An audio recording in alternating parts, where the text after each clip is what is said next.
Hello, good evening, and welcome back to NWCL Beyond the Boundary. My name is Colby Donnelly, and today I'm with Baxton's new first team captain, Ben Ross. How are you, mate?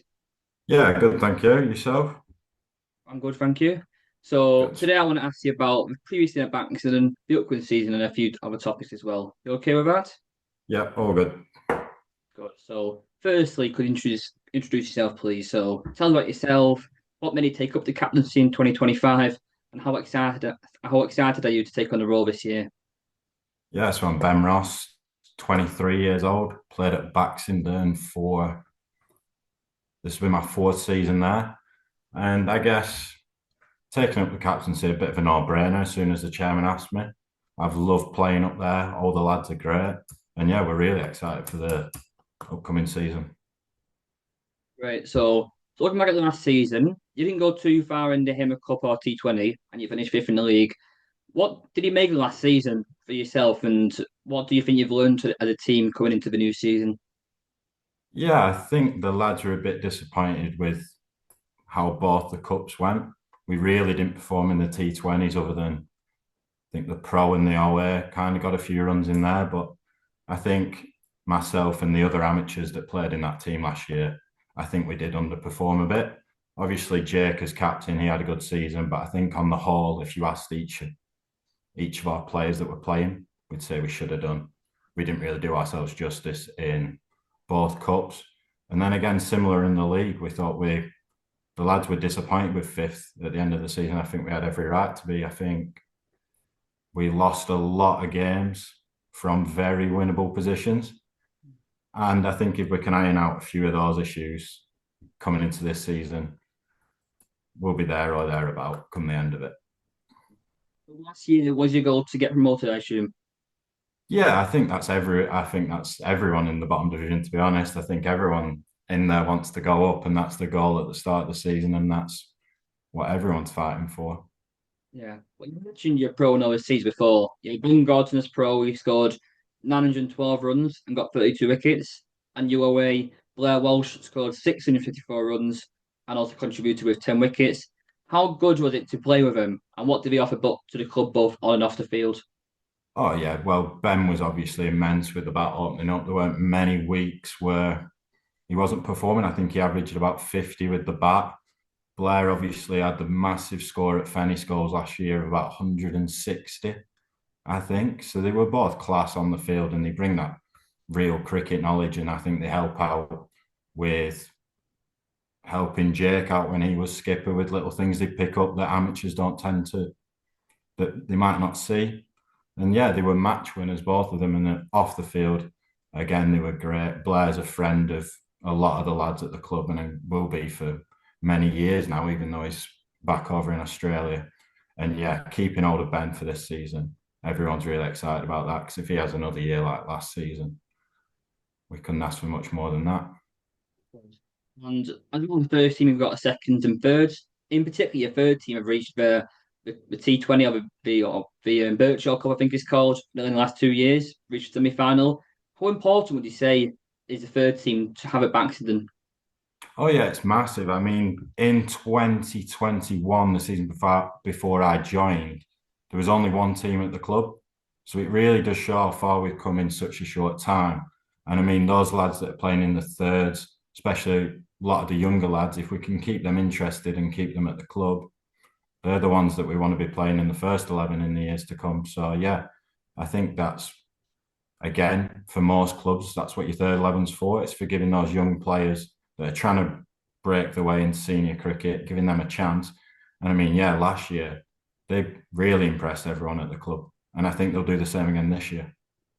Do you think there's anyone in that? Obviously, your third team is a team. Yeah. Do you think there's anyone particularly, say, the next 5 years playing first team cricket? Yes, there's a few young lads. There's Will Broadest, who's a left-handed opening batter, and I think for me he's the standout. He looks a real talent.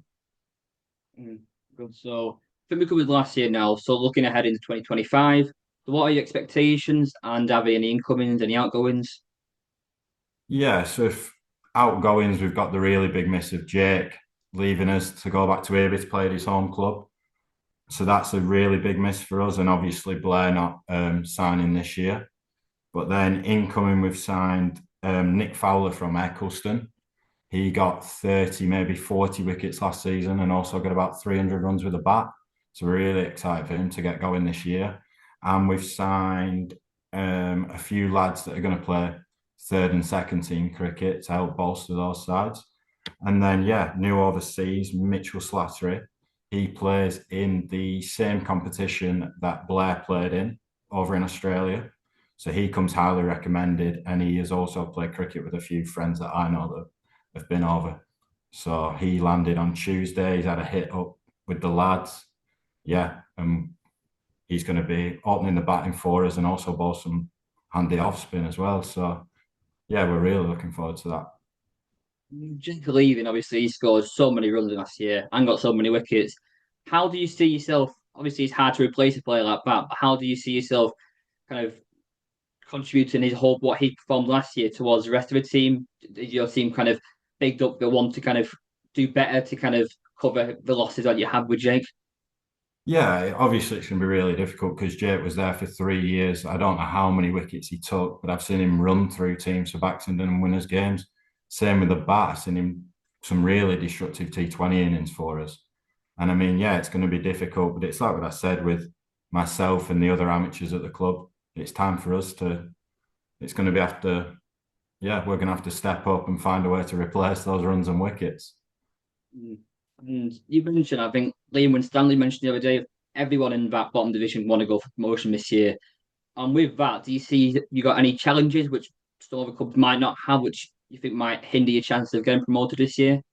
Yeah, I think it's going to be really competitive down there in the Championship division this year. There's a lot of sides that have come on a long way and a lot of sides that look really competitive. So obviously the two teams that have come down from the top division, they're going to want to bounce straight back up. They're not going to want to get stuck down there. I think Cherry Tree looked really good on paper, having both borders signed. I think Brinskull, again, if they can replace the runs and wickets that their pro and away got, they'll be up there. Earby looked really good as well. And I think Worley as well. I think it's going to be a really good season down there. I think Liam mentioned it on his. I don't think there's going to be a Reed this year where they just batter team week in, week out. I think it's going to be really, really interesting down there this year. And I hope we're one of the teams that are there at the end fighting for one of those top two spots. You see yourself, so what in your whole club in your first team, is any challenges? Liam mentioned availability of players. Do you think there's any challenges for you guys getting promoted this year? What think you could hinder your promotion chances? I think I think it's the same sort of thing. There was a lot of times in the previous years that I've played where you throw in a few random teams out week in, week out. If we can get consistency of an 11 picked every week and let the lads kind of gel together, that would be a good thing. But the main challenge is trying to get that. I mean, there's obviously people have work commitments and things like that, and you can't do anything about it. But the main challenge definitely trying to pick the same 11 week in, week out. Your strength is this year going into the season. I think it is the quality of our amateur players. I think if you look on paper, I mean, there's a few lads that spring to mind. We signed Saj from Fenny Skulls. He's incredibly talented. Adam Masood, our off spinner, I'd argue that he's one of the best in the division. I mean, if those lads perform, they can really, really, score a lot of runs and they will take a lot of wickets in that division. And I think sometimes that's what would set us apart from other teams. That'd be good. But so this year, is anything going on at Baxton on and off the pitch? Any events going on or any fundraisers? There's not so much stuff like that. We have a lot of keen golfers and we have a lot of lads from the local golf club that come down. So we've got kind of a golf club versus cricket club day organised. But and a lot of the other things, we're trying to get grant funding in to do up the club. We've already secured some. So we've had new nets laid down this year, which have improved outdoor nets for the couple of weeks we've been out there already. A lot of stuff going on. We've had windows replaced, doors replaced, changing rooms kind of done up and stuff like that. So not much in terms of fundraising, but there is obviously money that the boys made having the Euros on helped us massively last year in raising extra funds, and that has all just been reinvested back into the club. So there's a few more grants that we're going to try and get to keep improving it, and yeah, that's about it. Looking ahead to the long term and the long term plan at Baxenden, in from the juniors, silver, or anything like that, have you got a long term plan at the club? Yeah, I think we need to keep building up the junior section. I think across cricket as a whole at the minute, it's not quite as appealing it was when, especially when I was younger, you'd have 50, 60 kids down at every junior nets for every team in the area, whereas I think there's not as much of a pull for cricket anymore. We have now, we didn't have any junior teams 2 years ago. We've now got enough to field two sides, and we're also looking at getting a girls team sorted. So I think that's the main focus on the juniors right now is getting, because they are a lot younger. I don't think we've got enough for like a 15s team yet, but maybe your 11s and your under nines. So that's where we're looking at with juniors really. And then going into the adults and silverware stuff, yeah, we'd love to go on a cup run or something like that and bring a bit of silverware in because I haven't been at Baxenden long enough to kind of see any of that. But yeah, if we could be the team that would bring some back for the club, yeah, that'd be incredible. Didn't think, honestly, in these questions before, I'm guessing your answer be similar. What would silverware bring to the club and to the local community at Baxenden?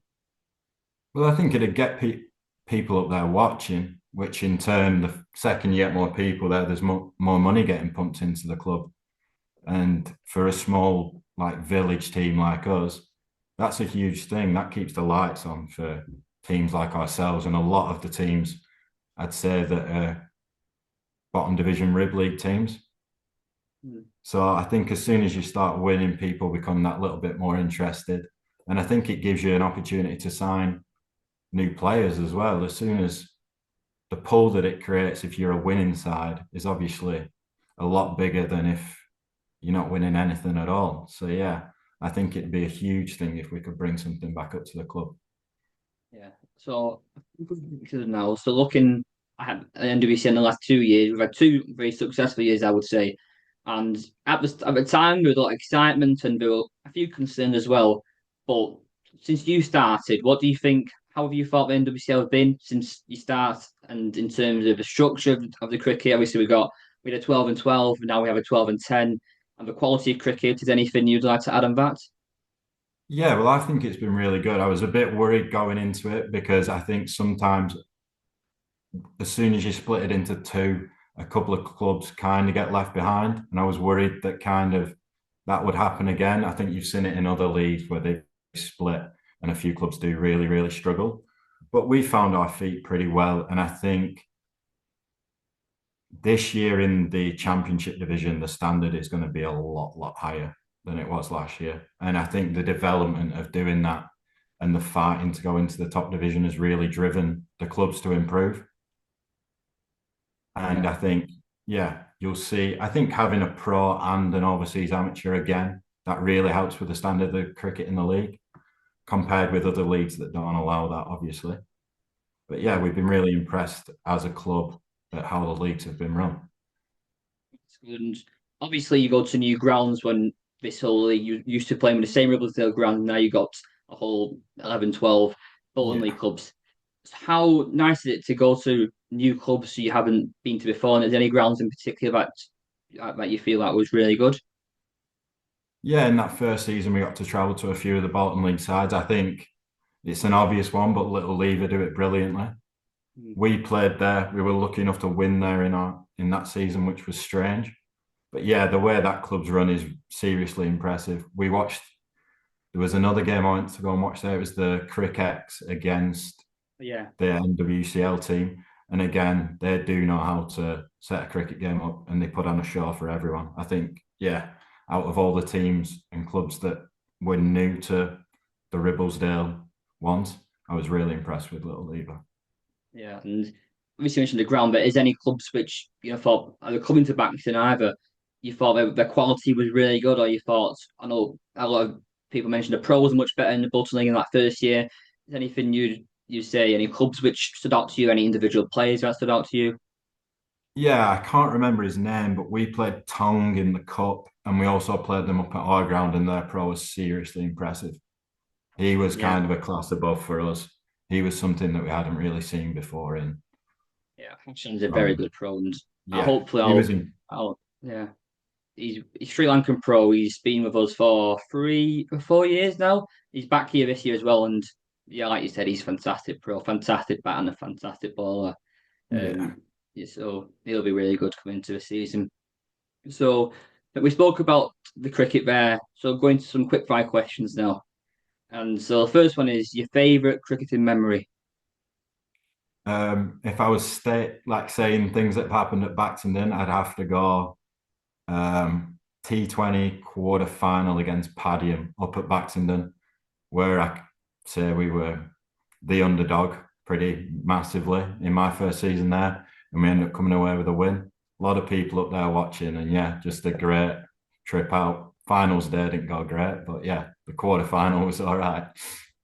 That's good. So and next one, your best player that you played with. This could be with Baxter or when you was a bit younger as well. I think best player at Baxenden, we had an overseas amateur called Rashon Williams.